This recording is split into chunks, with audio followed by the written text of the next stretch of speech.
Eh bien, le peuple de Dieu s'est réuni ce matin dans un but précis, et chaque fois que ça me vient à l'esprit, je n'aime pas les habitudes. Et nous, les chrétiens, nous n'aimons pas les habitudes. Mais chaque fois que ça me vient à l'esprit, je répète ces mots quand même. Que le peuple de Dieu se réunit dans un but. C'est chacun pour soi, avec les frères et les sœurs, mais chacun pour soi, c'est l'adoration à Dieu. Pourquoi chacun pour soi? Pourquoi individuellement? Parce que Christ est mort pour moi individuellement. Parce que Christ, lui, a été ma Pâque à moi. Je bénis Dieu de ce qu'il a sauvé tous les autres. Lui, il l'a fait pour moi. Je veux dire par là qu'il a souffert pour moi, qu'il a agonisé pour moi, qu'il s'est fait crucifier pour moi, qu'il s'est fait cracher pour moi. Puis, il avait un but précis, un seul, me préparer une place, que je rentre avec lui dans son royaume.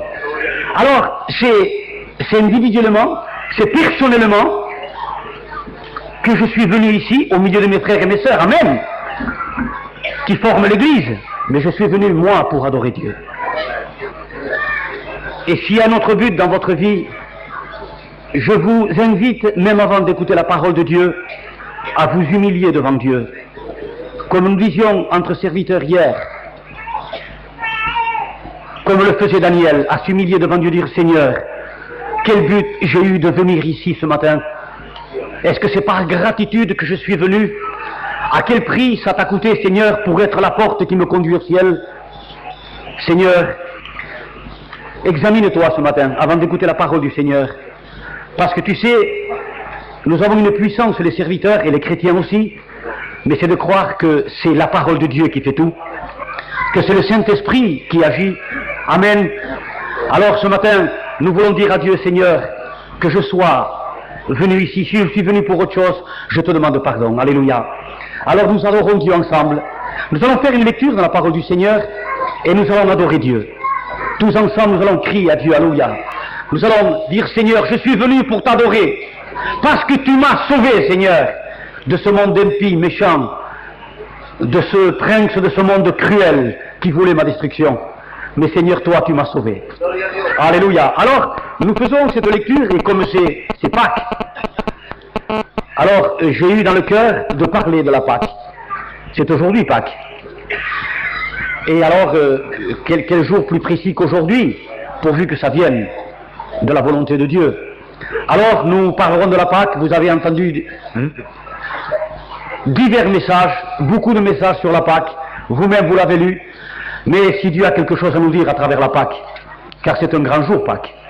Alors, nous faisons cette lecture de la parole du Seigneur au chapitre 11 de l'Exode.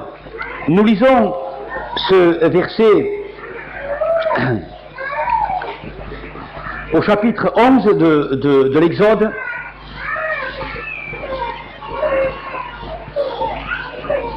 au verset 4. Exode, chapitre 11, verset 4. Moïse dit, ainsi parle l'Éternel, vers le milieu de la nuit, je passerai au travers de l'Égypte, et tous les premiers-nés mourront dans le pays d'Égypte, depuis le premier-né de Pharaon, assis sur son trône, jusqu'au premier-né de la servante qui est derrière la meule, et jusqu'à tous les premiers-nés des animaux. Il y aura dans tout le pays d'Égypte de grands cris, tels qu'il n'y en a point eu, et qu'il n'y en aura plus de semblables. Mais parmi tous les enfants d'Israël, depuis les hommes jusqu'aux animaux, pas même un chien ne remuera sa langue, afin que vous sachiez quelle différence l'Éternel fait entre l'Égypte et Israël. Quelle différence! Et nous lisons au verset 11, quand vous le mangerez, bien sûr l'agneau de Pâques, l'agneau pascal, quand vous le mangerez, vous aurez vos reins sains, vos souliers aux pieds et votre bâton à la main. Et vous la mangerez à la hâte. C'est la Pâque de l'Éternel. Alors maintenant, nous allons ensemble prier Dieu. et dire, puisque c'est bien sûr avec mes frères et mes sœurs, mais c'est chacun pour soi. Car bien-aimé du Seigneur, tu as ta place dans le ciel. Tu as ta place, elle est réservée. Elle est réservée, elle est étiquetée, elle est pour toi. Pas que le Christ l'a préparée, il a préparé la mienne. Alors c'est normal que je le loue ici ce matin. Je veux le louer moi et lui dire, Seigneur, s'il me manque une de tes paroles dans ma vie, Seigneur, et c'est cette parole qui m'empêche, mon Dieu, parce que je ne l'ai pas reçue comme je devais la recevoir, de prospérer, de grandir dans le Christ. Seigneur, si je l'ai entendue 1000 fois, mais si elle n'est pas tombée dans mon cœur pour qu'elle germe, pour qu'elle grandisse, pour qu'elle prenne ses racines, donne-me-la tout simplement ce matin. Je la veux pour moi, Seigneur, parce que c'est ta parole qui apporte la semence de la vie. Alors donne-moi la vie par ta parole ce matin, Seigneur.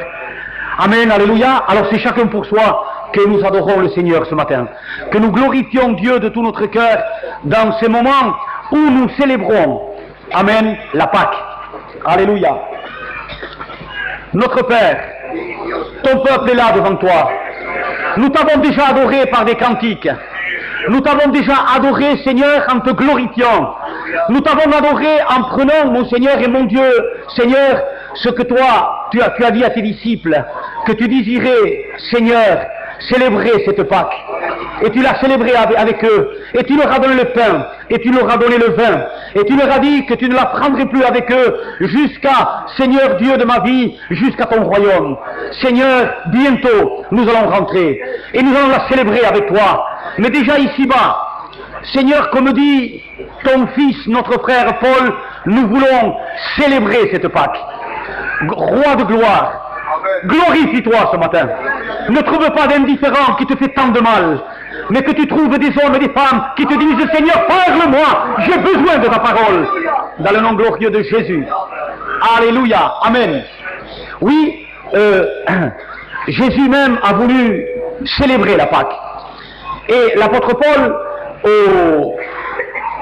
dans la première épître aux Corinthiens, au chapitre 5 et au verset 7, il dit célébrer la Pâque.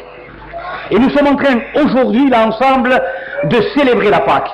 Cette Pâque qui veut dire passer outre, dans le sens d'épargner.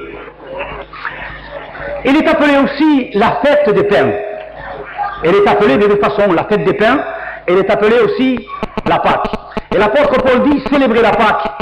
Mais il dit, au chapitre 5 et au verset 7, il dit, mais ne la célébrez pas avec du vieux levain.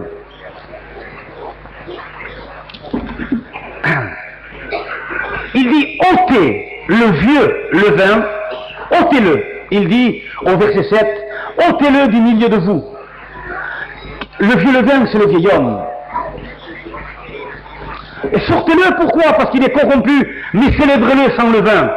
Célébrez les pains sans levain, les pains de la vérité et de la pureté. Voilà ce que l'apôtre Paul nous enseigne à la célébrer, et nous allons par ces quelques passages la célébrer ensemble. Nous la célébrons en glorifiant Dieu, mais nous la célébrons aussi en écoutant sa glorieuse et divine parole. Voici donc que nous allons, pour célébrer cette Pâque, nous rappeler de nouveau, nous les serviteurs, les enfants de Dieu, les chrétiens, les chrétiennes, les fils et les filles de Dieu, nous allons nous rappeler l'œuvre de Dieu avec Moïse en Égypte. Et là nous avons lu, je ne sais pas si vous vous rappelez, au chapitre 11, nous avons lu, et vous verrez la différence qu'il y a entre l'Égypte et Israël. En Égypte, il y aura des cris, comme il n'y en a jamais eu, comme il n'y en aura jamais. Et en Israël, même pas un chien, qui était pourtant un animal impur en Israël, mais même pas un chien ne remuera la langue. En Égypte, les hommes et les femmes hurleront de douleur. En Israël, même pas un chien ne remuera la langue. Je fais partie de l'Israël de Dieu. Mais je suis heureux, mes amis, déjà, Seigneur. Alléluia. Alors si un chien qui était considéré par Israël comme un animal impur ne remuerait même pas la langue, mes amis, qu'est-ce que moi? Qu'est-ce que mes enfants? Alléluia! Qu'est-ce que tous ceux qui sont venus avec moi célébrer la Pâque?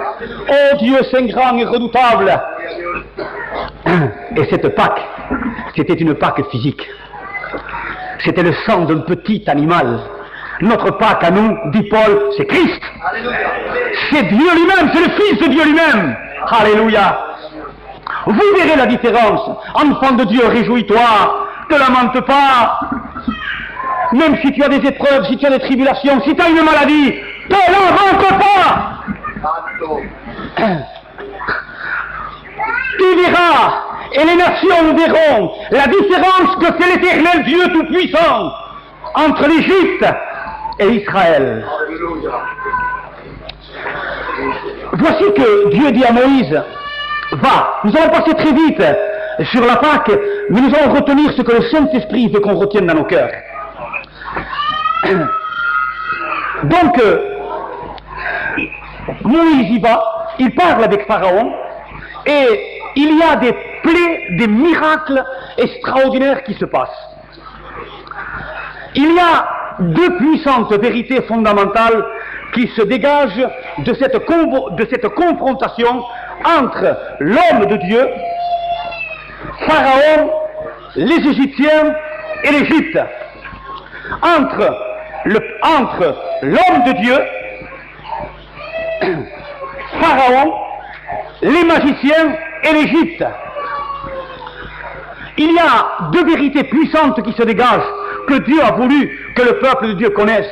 Sais-tu, ami, qu'il y a un cri dans le livre des prophètes, mon peuple périt, faute de connaissance. Mon peuple périt. Nous bénissons Dieu pour avant-hier, de tout notre cœur, pour hier soir, où c'était un puissant moyen de l'évangéliste pour remuer le peuple de Dieu, amen, pour lui expliquer ce qu'était la croix de Christ, pour lui dire réveille-toi chrétien, pour appeler aussi les païens à la conversion. Mais là, c'est l'enseignement de Dieu qui veut pénétrer dans les cœurs, même si on le connaît, mais il veut prendre racine. Il y a cette confrontation entre Dieu, parce que derrière Moïse, il y avait Dieu, et les légions de Dieu, les anges de Dieu, le Saint-Esprit de Dieu, l'armée céleste, et derrière Pharaon et ses magiciens, il y avait Satan et toute la puissance des ténèbres. Ce n'était que deux hommes qui se rencontraient, mais derrière ces deux hommes, mes amis, il y a toute la puissance des ténèbres, il y a toute la puissance satanique, mais il y avait aussi la puissance de Dieu et de toute son armée. Amen. Et quand la parole t'est adressée, chrétien rétrograde, ou un converti qui n'a pas l'assurance du salut qui est là, ce n'est pas le prédicateur, seulement le côté, tu vois que le côté physique, avec toi qui n'accepte pas le chrétien, qui n'accepte pas d'être chrétien, ou toi qui n'accepte pas de vivre selon les règles de Dieu. Ce n'est pas seulement deux choses physiques et des paroles qui se rencontrent, mais c'est deux puissances terribles qui sont en train de se rencontrer. Donc Moïse va et parle avec Pharaon. N'oublions pas, amis, que Pharaon imageait, typifiait, symbolisait Satan lui-même. Ce n'était pas lui, mais derrière lui c'était cela. Et qu'imageait les magiciens, toute la puissance satanique. Il y avait dans cela les deux puissances qui se rencontraient. N'oublions pas que Dieu a dit à Moïse, je te fais Dieu. Et à ton frère, j'en fais ton prophète. C'était bien spécifié, bien expliqué qu'il allait rencontrer la puissance des ténèbres. Je te fais Dieu, Moïse. Elles se sont rencontrées. Cette première vérité se dégage.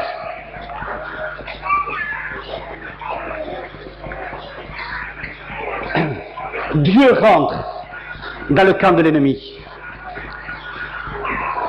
Les deux puissances se trouvent.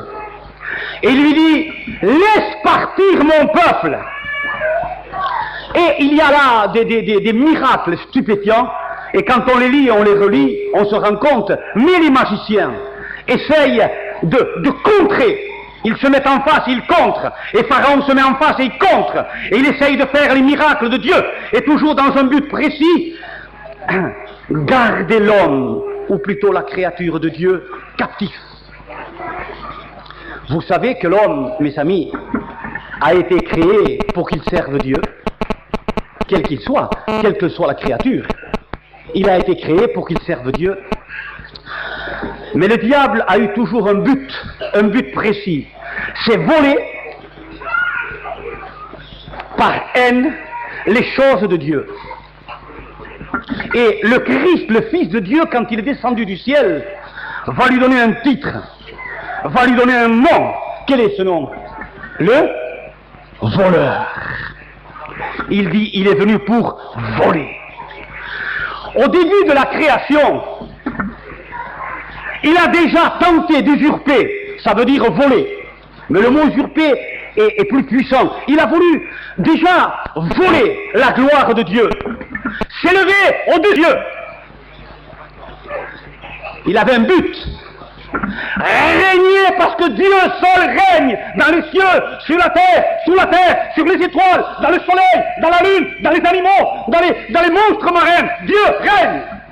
Dans la petite pâquerette sauvage des champs, Dieu règne et il voulait régner.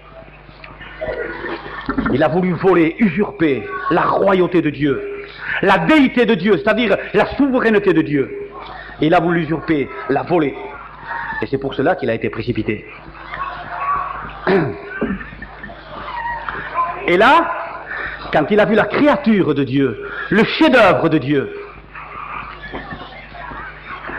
car tu es un chef-d'œuvre de Dieu, David pouvait dire, rempli de la connaissance de l'Esprit de Dieu, a pu dire que je suis une belle créature. Il ne parlait pas de la couleur de ses yeux, il ne parlait pas non plus de la couleur de ses cheveux, ou de la dimension de ses muscles. David, par le Saint-Esprit, avait compris qu'il était le chef-d'œuvre de Dieu, que la créature humaine était le chef-d'œuvre de Dieu, créé même, dit la Bible, un mot stupéfiant, à l'image de Dieu. Non pas avec les traits de Dieu, mais à l'image de Dieu. Et nous voyons que c'est vrai, bien-aimés, nous qui sommes ici en train de l'adorer. Vous vous rendez compte que les hommes arrivent à marcher sur la Lune?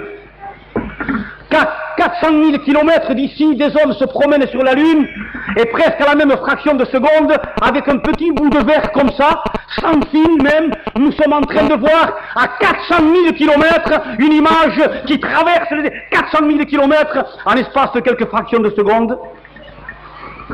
Oui, créé à l'image de Dieu. Mais quand il a vu le chef-d'œuvre de Dieu, c'est un voleur, il a voulu lui voler. Parce que l'homme a été créé pour qu'il serve Dieu. L'homme a été créé pour qu'il serve la royauté, la déité, la souveraineté, la seigneurie de Dieu, du Dieu créateur. Alors immédiatement, il a volé. Il s'est déjà introduit dans le jardin. Il a voulu lui voler. Il a voulu lui voler. Jésus l'appellera et il dira presque pourquoi il est venu à cause du voleur. Il est venu voler. Et Jésus devait reprendre ce qu'un adversaire a volé. Il fallait lier homme fort, le voleur. Et pourquoi il a voulu voler la créature? Pour qu'il la serve à lui. Même à Jésus, il lui a dit, sers-moi. Voilà pourquoi il te veut. Voilà pourquoi il va user de toutes les ruses. Il est le malin, le rusé, il est puissant, mais il a un but, que tu le serves. Il s'est mis dans la tête, il a commandé à toutes ses légions de le servir, et quand il a vu que Moïse, Dieu, voulait lui enlever la royauté, la seigneurie sur la créature, alors là, la Bible nous dit que la colère de Pharaon a été terrible. Alors, il les faisait travailler pour lui. Il se faisait servir lui. Voilà son but précis. La première image, la première vérité qui se dégage de cette Pâque, de cette première Pâque en Égypte, c'est deux puissances qui se rencontrent. L'un, la puissance satanique avec toutes ces légions qui étaient imagées par les magiciens, qui essayaient de faire ce que Dieu faisait. Vous avez vu le bout de bois, comme il est devenu un serpent? Il a essayé de tout faire. Tout, absolument tout. Parce qu'il avait un but, que l'homme le serve.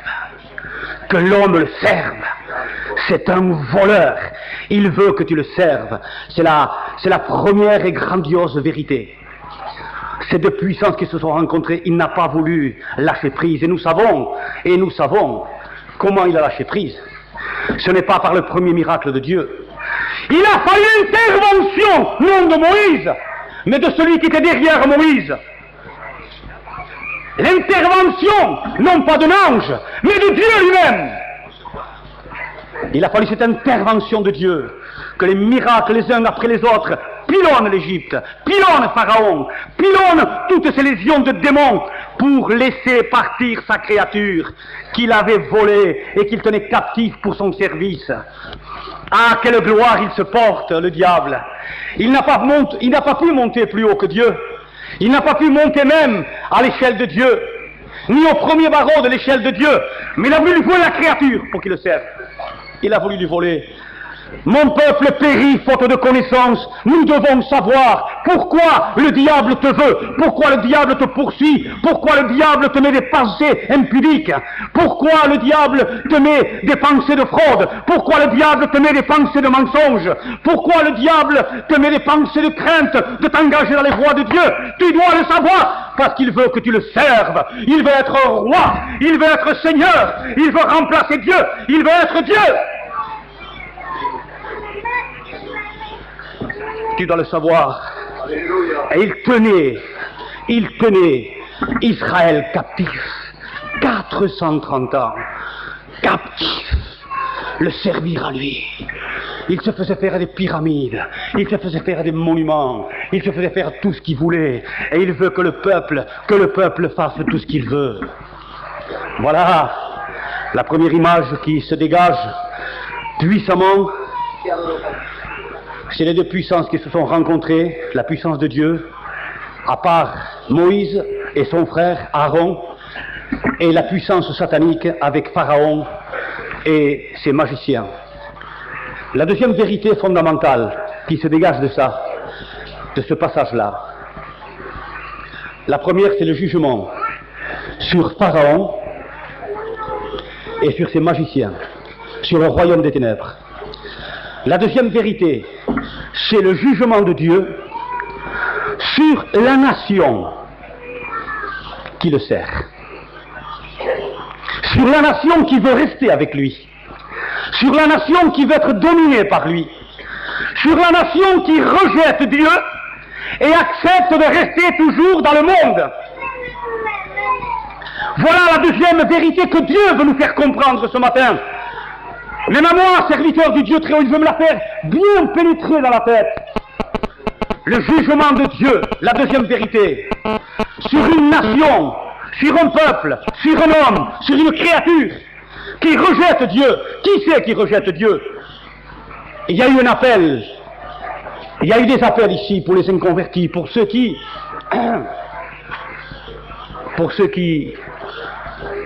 ne marchent pas avec Dieu. J'en ai vu un l'autre soir, avec le frère Xavier.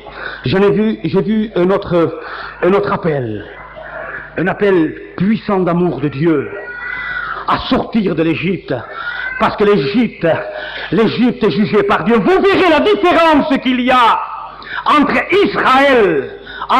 Israël et l'Égypte. Vous verrez la différence qu'il y a, des cris, de larmes, des hurlements. Ah, il y en a qui se moquent ici.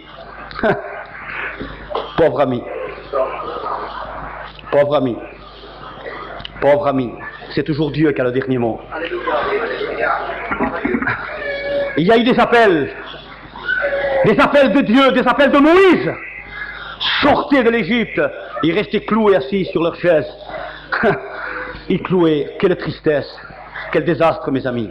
Quelle ruine, mes amis. Vous verrez la différence qu'il y a. Pourquoi? Parce que l'Égypte est jugée. Si Pharaon et la multitude de ses magiciens étaient le type même de Satan et ses anges, l'Égypte est le type même du monde. De ceux qui rejettent Dieu, de ceux qui ne veulent pas marcher avec Dieu, de ceux qui n'acceptent pas la royauté de Dieu, de ceux qui n'acceptent pas la seigneurie de Dieu, de ceux qui n'acceptent pas de marcher dans la sainteté avec Dieu, de ceux qui n'acceptent pas de marcher dans l'amour de Dieu, de ceux qui n'acceptent pas les chemins de Dieu, mais qui veulent marcher à leur guise, à leur propre façon. La deuxième vérité, c'est le jugement de Dieu qui doit tomber sur eux.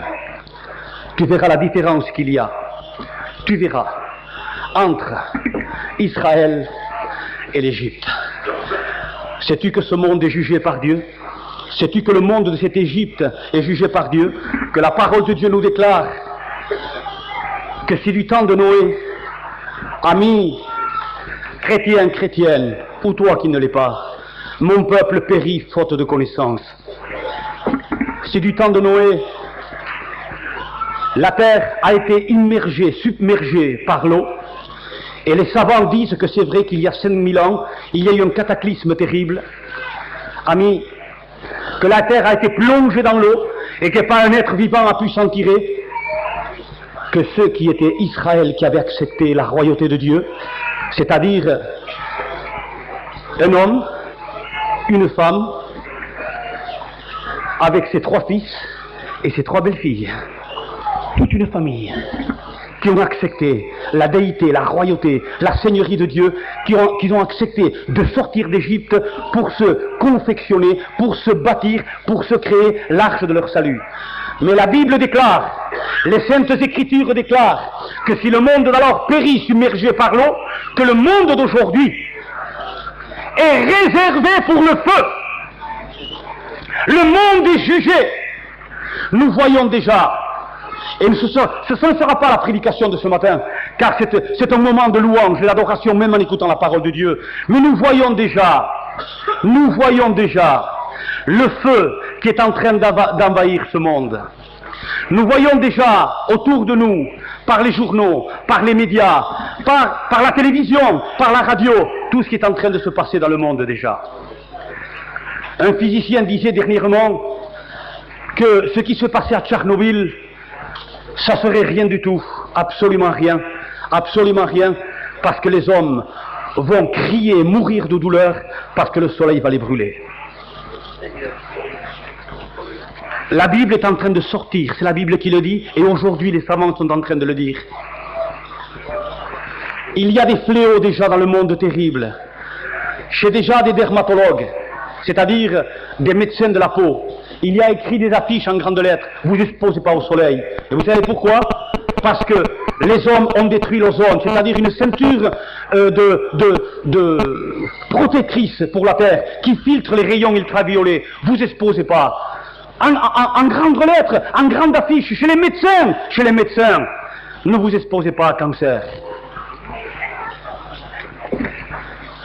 Le feu est en train de gagner partout. C'est la course aux armes à feu, aux bombes thermonucléaires, aux bombes nucléaires. C'est terrible. Il n'y a qu'un bouton à presser. Ce monde est réservé pour le feu. Tu verras la différence qu'il y a entre ceux qui marchent avec Dieu, entre ceux qui servent Dieu et l'Égypte. Tu la verras parmi mon peuple. Même pas un chien remuera la langue. Quelle joie est la mienne, mon Seigneur. Alléluia, quelle joie est la mienne. Je parlais un peu aussi, parce que je sais qu'il y a des païens au milieu de nous. Je ne les connais pas, mais je sais qu'il y en a. Maintenant, regardons ce qui s'est passé, ce qui y est arrivé à ce peuple. Laisse partir mon peuple.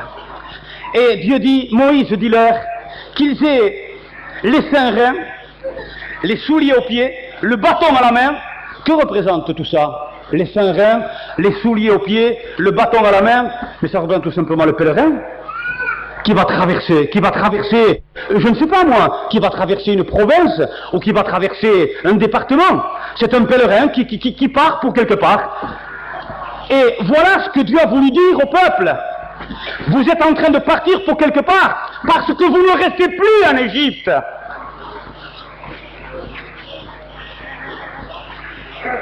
Vous partez de l'Égypte. Père, 2 fois la prière du Christ. Maintenant revenons-en aux chrétiens. 2 fois la prière du Christ. Juste avant Gethsémane, au chapitre 17e. Père, il va répéter la même prière. Et il va dire, Père, pour la 2e fois, ils ne sont pas du monde. Ils ne sont pas d'Égypte. Comme moi. Exactement comme moi. Alors si c'est comme lui est venu pour nous arracher de l'Égypte, comme Moïse au peuple d'Israël. Mais seulement à Moïse, ça lui a coûté qu'un petit agneau qui fait bé. À Jésus, ça lui a coûté sa crucifixion pour nous arracher de l'Égypte. C'est pour ça que l'apôtre Paul pourra dire ce que nous avons entendu avant-hier soir. Le monde est crucifié pour moi, l'Égypte est crucifiée pour moi, et moi je suis crucifié pour l'Égypte. C'est-à-dire crucifié, fini, c'est terminé. Ils ne sont plus du monde. Ça veut dire sortir. Une nouvelle vie se présenter devant eux. Alors voilà mes amis, 430 ans esclaves du diable. Alors voilà cette nouvelle vie. Ils devaient changer de roi.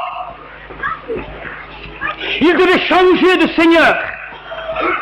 Ils devaient changer de maître. Ils devaient changer de nationalité. Ils devaient changer de sentiment. Une nouvelle vie. L'Égypte, et puis d'un seul coup, même pour montrer qu'il y avait une séparation énorme entre eux et l'Égypte, la mer rouge entre les deux, qui était l'image même de ton baptême. La Bible nous dit qu'ils ont été tous baptisés dans la nuée en Moïse. Il y avait la séparation. C'était un peuple qui marchait avec un nouveau roi. Amen. Avec le véritable roi. Qui marchait avec un nouveau Seigneur, avec le vrai Seigneur. Qui marchait dans une nouvelle vie avec le Créateur, avec le vrai Créateur. Alors, une nouvelle vie totale se dressait, un chemin frayé, un chemin nouveau se présentait devant eux. Tout à fait nouveau, enfant de Dieu, détrompe-toi, tout à fait nouveau. Et si tu veux, nous allons le voir ensemble. Et le peuple l'a suivi. Amis, le but du diable en Égypte, c'était que la créature de Dieu le serve, nous avons dit. Que la Trinité de l'homme le serve. Non seulement le corps, mais l'âme et l'esprit. Nous sommes faits, composés par Dieu, ça s'appelle une Trinité, c'est-à-dire l'esprit, l'âme et le corps. Et la volonté du diable, c'était qu'on le serve avec les 3 créations de Dieu. Pourquoi? Parce que création de Dieu. Pourquoi? Parce que les 3 ont été créés pour servir Dieu. L'esprit, l'âme et le corps. Alors, une nouvelle vie s'engage devant eux. Dieu les rachète par le sang d'un petit animal. Dieu pilonne l'Égypte. Dieu fait des miracles extraordinaires jusqu'à faire mourir tous les nouveau-nés. Jusqu'à précipiter au fond de la mer Pharaon, le cheval et son cavalier. Et une nouvelle vie s'est présentée totale devant eux. Nouvelle identité, nouvelle vie. Amen. Amen. Nouvelle nationalité. Fini, terminé l'Égypte. Parti d'Égypte. Les reins saints, les souliers aux pieds pour la marche, et le bâton du pèlerin à la main. Le bâton, c'est celui qui ne s'arrête pas, qui continue à escalader un monde où nous sommes pèlerins et nous le traversons avec Dieu. Mais voilà, la Trinité de l'homme n'est pas partie avec Dieu. Il n'y a eu que le corps qui est parti avec Dieu. Mais une partie de l'esprit et de l'âme, de la Trinité de l'homme, est restée en Égypte. Ça ne marche pas! Mon peuple périt faute de connaissance. Ça ne marche pas! Dieu, sitôt qu'il est sorti d'Égypte, il lui a dit, tu es un peuple que j'ai racheté, qui m'appartient en propre. Et quand on est venu demander au Christ, quel est le plus grand des commandements? Tu serviras ton Dieu de tout ton esprit, de toute ton âme, de tout ton cœur, toutes tes forces, c'est-à-dire la Trinité. Mais l'esprit, l'âme, est resté en Égypte. Le corps est sorti, ça ne marche pas mes amis. Ton corps peut être là et ton esprit peut servir l'Égypte. Ton corps peut être ici, mais ton âme désirait les choses de l'Égypte.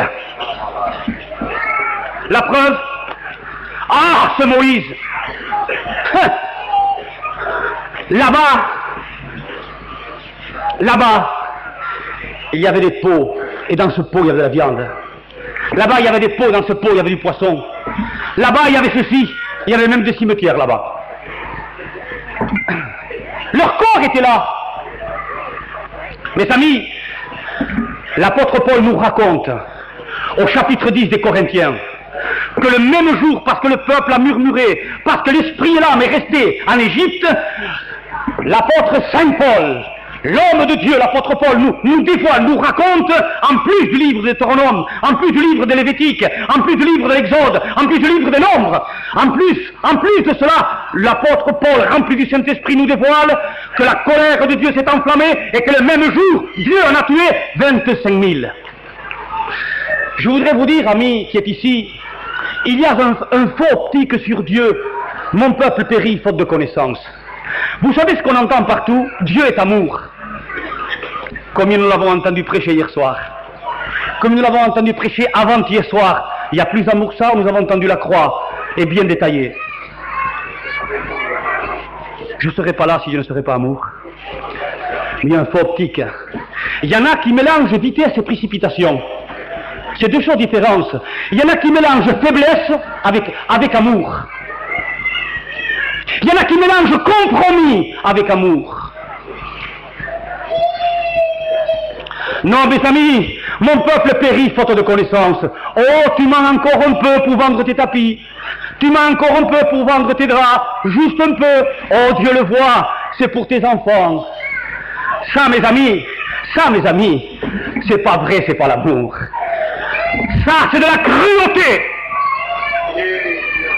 Ça, c'est les magiciens qui disent ça, en Égypte. Est-ce que si ton fils aurait une bouteille de poison à la main, il y en a qui me disent Dieu est amour, alors... Bon, tu sais, Dieu te pardonnera, tu sais. Non, tu es un lâche et tu n'as rien compris aux choses de Dieu. Ne mélange pas la faiblesse de ta chair. Aurais-tu plus d'amour que Dieu? Le même jour, Dieu détruit 25 000. Parce que leur esprit et leur âme étaient en Égypte. Parce que leur cœur était en Égypte. Parce que leurs sentiments, leurs émotions étaient en Égypte. Tant pis s'ils étaient esclaves de Satan. Tant pis s'ils allaient en enfer pour l'éternité. Combien le diable les avait roulés, mes amis. Non, on n'a pas le droit de se servir de ce mot Dieu est amour. Dans le texte que nous avons prononcé tout à l'heure, où l'apôtre Paul, suivez bien le texte, du chapitre 5e de la première aux Corinthiens, il dit ces paroles-là, ôtez le vieux levain du milieu de vous. On a dit que la Pâque, c'était la célébration des pains sans levain, ou la Pâque, un des deux. Sortez-le, mais lisez juste avant, qu'est-ce qui est écrit? Eh bien, je vais vous le dire ce qui est écrit. Comme ça, vous le lirez, c'est toujours au chapitre 5. Il est écrit ceci. Il y a un homme qui a commis l'impudicité au milieu de vous, et vous vous êtes enflé d'orgueil que vous n'avez pas ôté un tel homme du milieu de vous, et toi, tu as plus d'amour que Jésus et que Paul, pauvre misérable. C'est ta lâcheté qui te fait dire ça. C'est parce que tu n'as rien compris à la parole de Dieu. C'est parce que tu la rabaisses à tout à un franc. La parole a créé les cieux et la terre. La parole a créé la lumière. Au commencement était la parole, et la parole était avec Dieu, et la parole était Dieu. Seraient-ils plus les bouddhistes que notre Dieu créateur à nous, à qui les bouddhistes s'abstiennent de tout, à qui les bouddhistes, mes amis, jeûnent des jours et des jours et des jours pour rencontrer la lumière, parce que l'homme a dit un jour, cet homme qui s'appelait Bouddha, a dit un jour, j'ai rencontré la lumière, et d'autres veulent l'imiter, et s'abstiennent de tout, d'absolument tout. Est-ce qu'un chrétien serait plus bas qu'un bouddhiste? Mes amis, d'un Dieu qui n'existe pas, nous avons le Dieu grand et redoutable, Christ notre Pâque. Alléluia, Amen. Alors Jésus-Christ se serait fait crucifier à la croix du Calvaire pour que mon esprit et mon âme restent toujours en Égypte. Alors c'est mon corps qui va rentrer au ciel et mon esprit et mon âme vont rester en Égypte. Vous verrez la différence qu'il y a, non seulement sur le plan physique, non sur le plan terrestre, mais sur le plan éternel, la différence qu'il y a entre Israël et l'Égypte. Vous verrez la différence qu'il y a. Non, je tiens à décortiquer, mes amis, et à équilibrer ce mot Dieu est amour. Comme ils se servent de ça pour marcher selon les convoitises de leur chair. Et pour laisser marcher les autres selon leurs convoitises de leur chair. Pourquoi? Parce qu'ils ont les mêmes désirs qu'eux. Parce qu'ils ont les mêmes pensées qu'eux. Savons-nous, mes amis, que la Bible déclare que sans la sanctification, nul ne verra Dieu? Que Dieu amènera captifs devant son trône les pensées les plus secrètes, il va les juger? Une des parties pourquoi Christ est notre Pâque. Pour nous démontrer que la pensée est aussi coupable, c'est-à-dire l'esprit toujours, que l'action du corps. Notre Pâque, à nous, est venu nous dévoiler cela. Tu ne commettras point d'adultère. Quiconque en a eu la pensée dans son cœur, l'a savouré dans son cœur, a déjà commis un adultère. Et le Christ, à l'Apocalypse, dit, dehors les adultères! Tu vas être plus fort que la parole de Dieu, toi. Je vais être plus fort, moi, que la parole de Dieu. L'apôtre Paul, dans ce passage, dans ce chapitre 5 des Corinthiens, dit, sortez le vieux levain. Et qu'est-ce qu'il dit? Il ajoute, la méchanceté, la malice. Notre Pâque est venu nous dévoiler ce qu'était la haine. Et quand ses disciples lui disent, Seigneur, enseigne-nous à prier, il dit, d'accord, je vais t'enseigner, Tchavo, à prier. Je vais te dire comment tu dois te condamner, Tchavo. Oui, je vais te dire, Jeannot, comment tu vas te condamner. Et comment tu vas réfléchir à cette prière, parce que je suis venu dévoiler ton cœur. Voilà ce qu'il veut dire.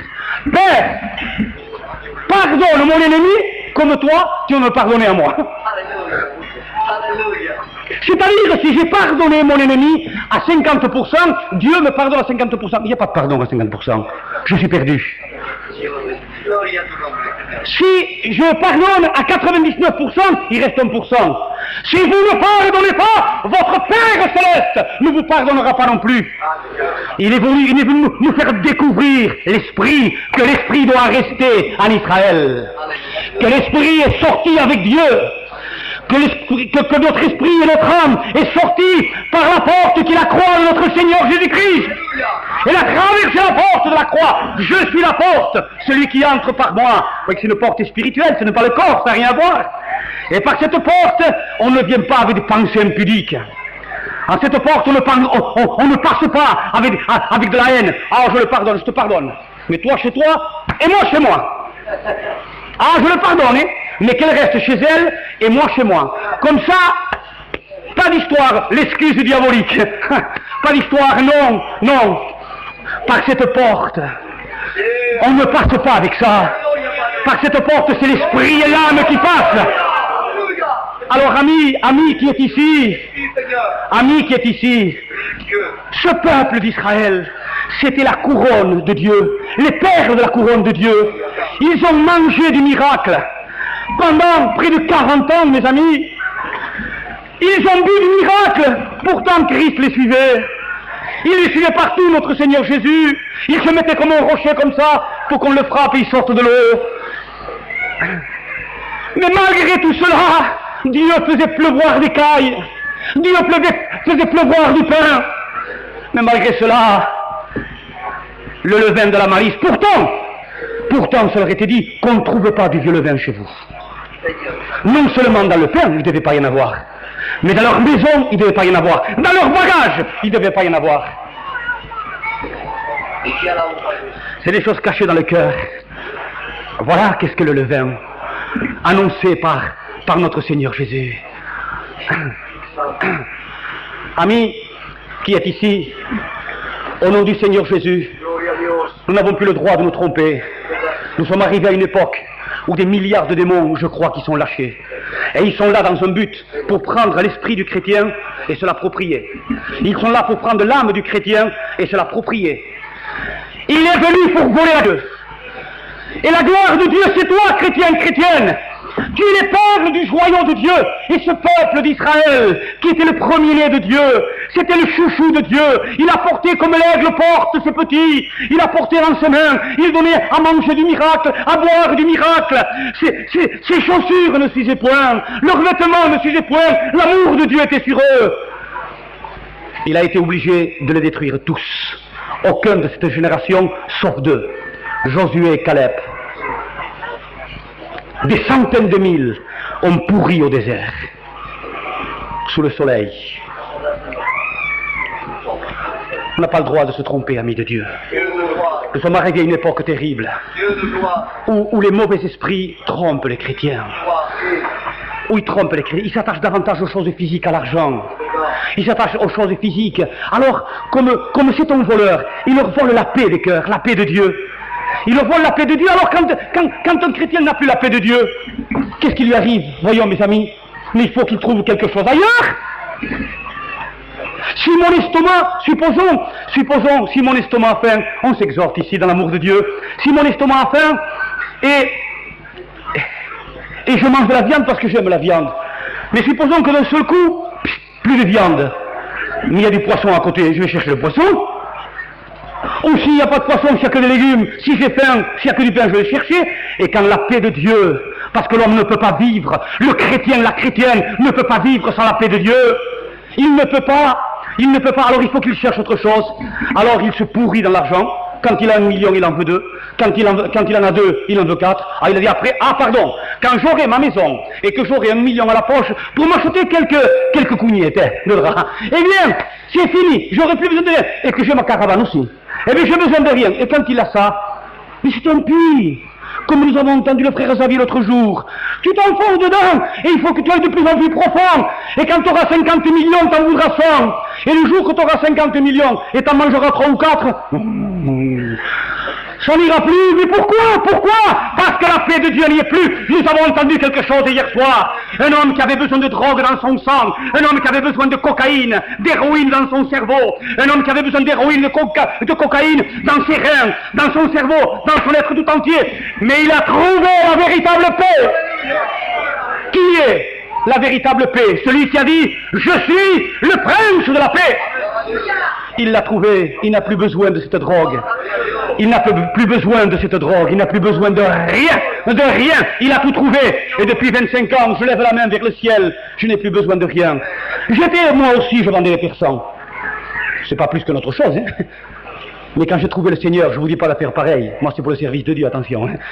Mais quand j'ai trouvé le Seigneur, pourtant, Dieu seul sait, je le témoigne là devant, si j'aimais vendre ça. C'était ma passion, aller aux douanes à Paris. C'était ma passion, à la République à Paris, et me venir avec la voiture chargée de tapis persans, c'était ma passion. Je dis bien ma passion, quand je le montrais à la Gavalie, à la Gadji, mes yeux, ils pétillaient.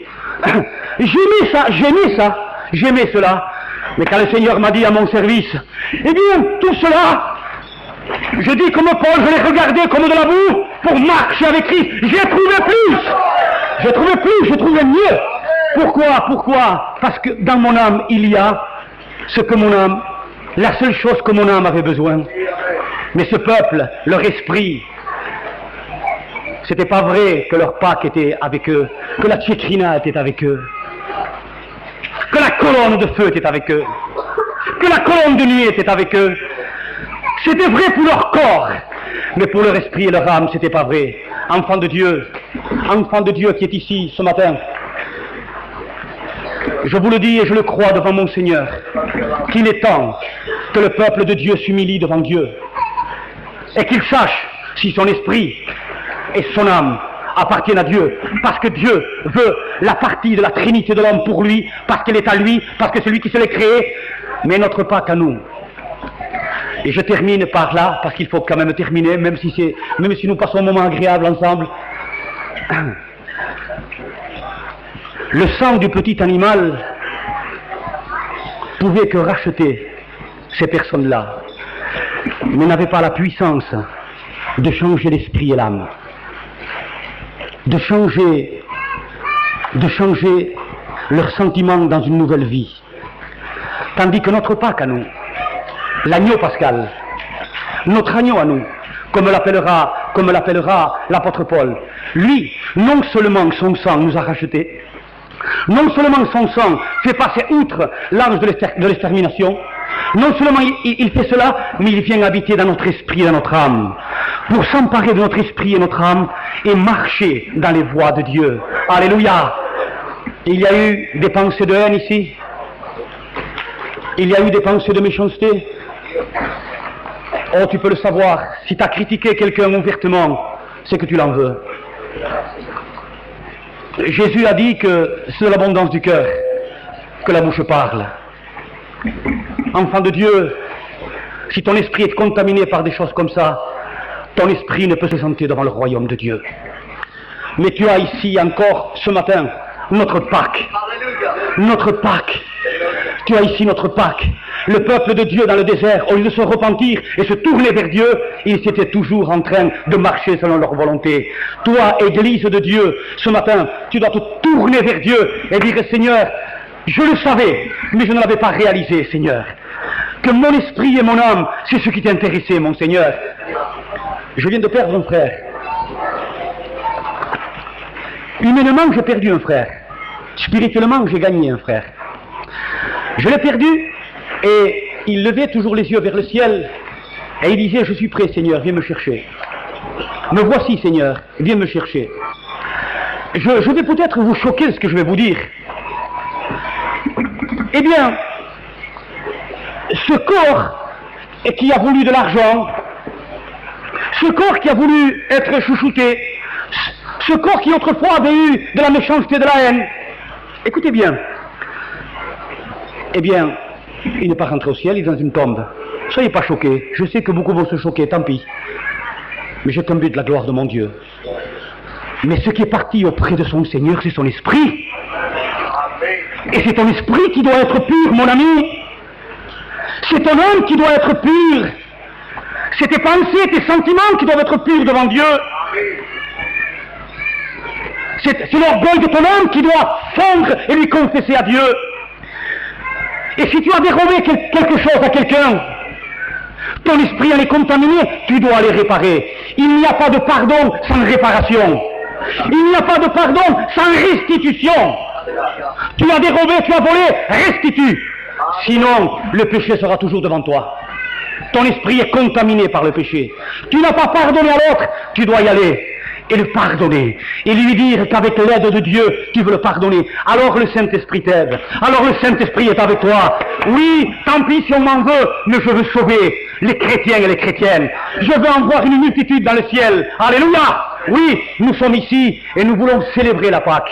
Alléluia. Mais nous voulons sortir le vieux levain pour célébrer notre Seigneur. Quels sont tous les chrétiens ici qui ont pris une décision maintenant même de dire, Seigneur, je veux te célébrer comme une nouvelle pâte sans levain.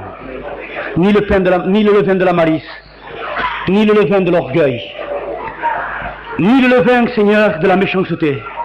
Seigneur, de moi-même je ne pourrai pas, mais je compte sur toi. Qui c'est qui prend cette résolution, dire, Seigneur, je veux te suivre? Mes amis, ce n'est pas une honte pour des chrétiens, pendant qu'il y a la réunion ici, qui reste derrière la télévision. Je ne dévoilerai pas les effets néfastes d'une télévision. Non, mes amis, mais pendant qu'il y a une réunion, restez derrière les écrans. Déjà que c'est un engin qui souille l'esprit et l'âme, car l'œil est la lampe du corps, et si ton œil est en mauvais état, tout ton corps est en mauvais état. Et ton oreille, et c'est par ton oreille que ça rentre, et on entend des choses qu'un enfant de Dieu ne devrait jamais entendre. Et en plus de ça, quelquefois, il y en a qui sont privés d'une réunion de la parole de Dieu, du Christ crucifié, pour rester derrière leur écran. Mes amis, repens-toi. Reste pas en Égypte. l'Égypte en danger, prends ce matin les chaussures. Tiens-toi les reins du Saint-Esprit et de la vérité de la parole de Dieu. Prends le bâton à la main. Et puis je sors d'Égypte. Je suis un pèlerin. Je sors d'Égypte. Et je terminerai par ce passage-là. Pourquoi Daniel était si fort en Égypte ou en Babylone? Pourquoi Daniel, le diable voulait faire manger à sa table? Et pourquoi, dans sa jeunesse, il n'acceptait pas? Pourquoi il préférait la fosse au lion plutôt que de se priver de louer Dieu à haute voix, de prier Dieu, de s'humilier à Dieu? Il n'était pas Narvalo, il n'était pas Cariclo, il nous a dit qu'il n'y avait pas plus intelligent que lui dans toute la Babylone. Mais qu'est-ce qui lui donnait cette puissance, cette force? Cherchez, mes amis. Qu'est-ce qui lui donnait cette force à Daniel? Mais quelle force l'animait à lui et à ses 3 camarades qui ont préféré être brûlés vivants plutôt que se prosterner devant l'Égypte? Qu'est-ce qui lui donnait cette force à Daniel et ses 3 camarades? Qu'est-ce qui peut te donner cette force à toi et à moi? Eh bien voilà, mes amis, ce qui donne la force, c'est que Daniel avait le bâton à la main. Il savait qu'il était en Babylone, mais que sa cité c'était Jérusalem. Il savait que lui, il était là, pèlerin, étranger, voyageur en Babylone. Il savait qu'il était étranger. Tu es étranger ici, c'est pas à toi. Il nous attend une cité. Les pavés sont en or, les portes sont en perles précieuses. Alléluia. Le soleil, c'est Dieu lui-même. La lampe, les lumières qui éclairent, c'est le trône de Jésus avec lui-même dessus. Nous le servirons jour et nuit. Nous traversons Daniel. Il cherchait dans la parole de Dieu. Il cherchait, quand c'est que je retourne à Jérusalem, Seigneur? Quand c'est qu'on retourne, Seigneur, à Jérusalem? Dans la force du chrétien, celui qui attend le Christ, il se sanctifie lui-même comme lui-même est pur. À la force, mes amis, le bâton à la main, nous traversons un monde impie, un monde sale, qui veut nous faire manger, qui veut que son prince nous accapare. Prendre notre esprit et notre âme. Ma cité à moi, dit Paul, c'est la Jérusalem céleste. Alors nos yeux sont sur notre cité à nous, et nous traversons. Amen.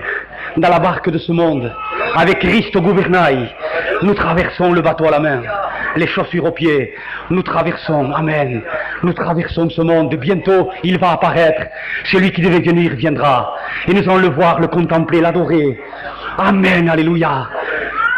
Quels sont les frères et les sœurs qui prennent la décision ce matin de dire oui Seigneur, je dis oui, que mon esprit, mon âme, mon Seigneur et mon Dieu te servent, que mes pensées, mes sentiments te servent.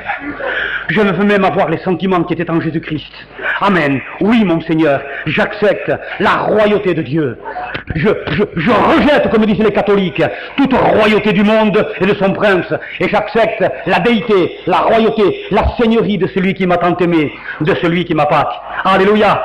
Tous ceux qui prennent cet engagement ce matin de dire oui, Seigneur, je veux que la Trinité que tu as créée ici, esprit, âme et corps, te serve à toi, le seul vrai Dieu.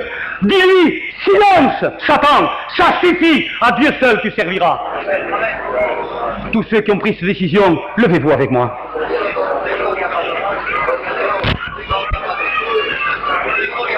Alléluia. C'est un jour pour les enfants de Dieu. Ne te lève pas comme ça pour dire je me suis levé parce que tu as eu un moment de sentiment. Non, non, non, non. Tu t'es levé pour quitter totalement l'Égypte. Tu t'es levé pour quitter les compromis. Tu t'es levé parce que tu as un Dieu d'amour qui t'aime, tu le sais. Il t'a fait changer de nationalité. Tu t'appelais Manouche, tu t'appelais Gitan, tu t'appelais Français, tu t'appelles chrétien. Tu t'appelles fils de Dieu. Tu t'appelles fille de Dieu. Et Dieu te dit, tu es mon fils. Et tu es ma fille. Tu as quitté un royaume pour rentrer dans un autre. Alléluia. Amen. Il est venu et il nous a arrachés des ténèbres de ce monde. Pourquoi? Pour nous transporter dans le royaume du Fils de son amour.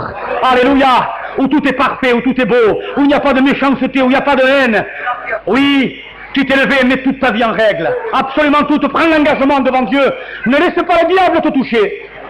Que le sang de Jésus, par ta confession de ton cœur, lui brûle les doigts. Que le sang de notre Pâque lui brûle les doigts. Te laisse pas pointer par le diable. Te laisse pas pointer par le diable. Détruis, dit l'apôtre Paul, le vieux levain. Ôtez le vieux levain. Sortez-le. Comment? Et vous n'avez pas ôté un tel homme du milieu de vous? Vous êtes enflé d'orgueil? Quelque chose qui est gonflé. Si mes yeux sont gonflés par 2 coups de poing, je ne vois plus.